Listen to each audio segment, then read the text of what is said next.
So I'm going to address this in more detail in our week in review section because I've got a lot to say on this issue because there are a lot of layers to this story. But for now, let's just hit the high points. The South Carolina House of Representatives, using a procedural gimmick, has killed medical marijuana for this session, not 2022, but 2021 and 2022. This session, the bill is dead, people. This is a piece of legislation which overwhelmingly passed the state Senate.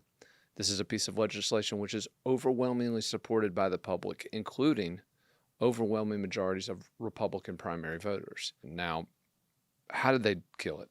How did this happen?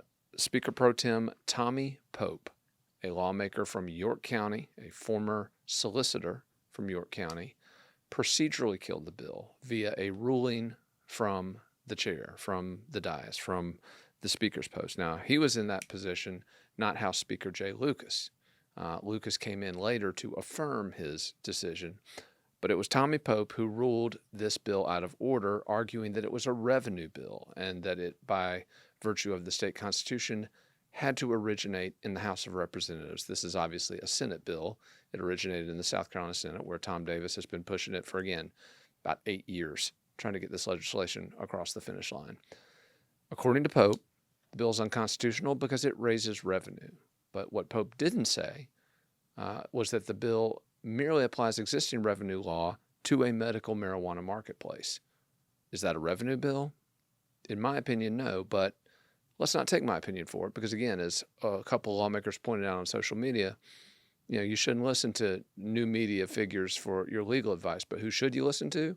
How about the legal clerk of the South Carolina Senate, who was the one that authorized this bill to move forward in that chamber, interpreting the Constitution clearly to mean solely bills for raising revenue, tax bills. Let's also listen to the Attorney General, whose office in 2015 put out an opinion on this issue, which clearly stated that bills which include revenue components but are not specifically revenue-raising bills, tax bills, can originate in the Senate. Let's also look to the South Carolina Supreme Court, which has issued multiple rulings clearly stating that bills which have revenue components but are not pure revenue-raising bills can originate in either chamber.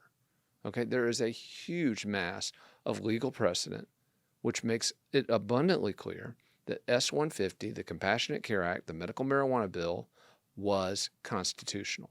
Now, Tommy Pope, he's standing on an island on this one, folks. As far as I can tell, he's the only one making the case that this bill is unconstitutional.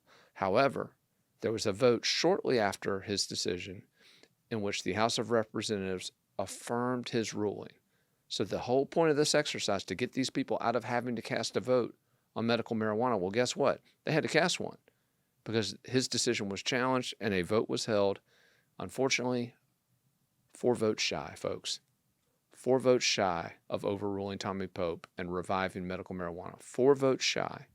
By a vote of 59 to 55, the Republican-controlled House of Representatives, including a big chunk of lawmakers who claim they are for freedom, voted to sustain that ruling, voted with Tommy Pope, voted to kill medical marijuana, arguing it is unconstitutional as it was raised in the legislature. Now, again, I'm going to have a whole lot more on this during our week in review because we're going to name names. We're going to go deeper into this process, and we're going to let you know as voters what you can do to hold these lawmakers accountable.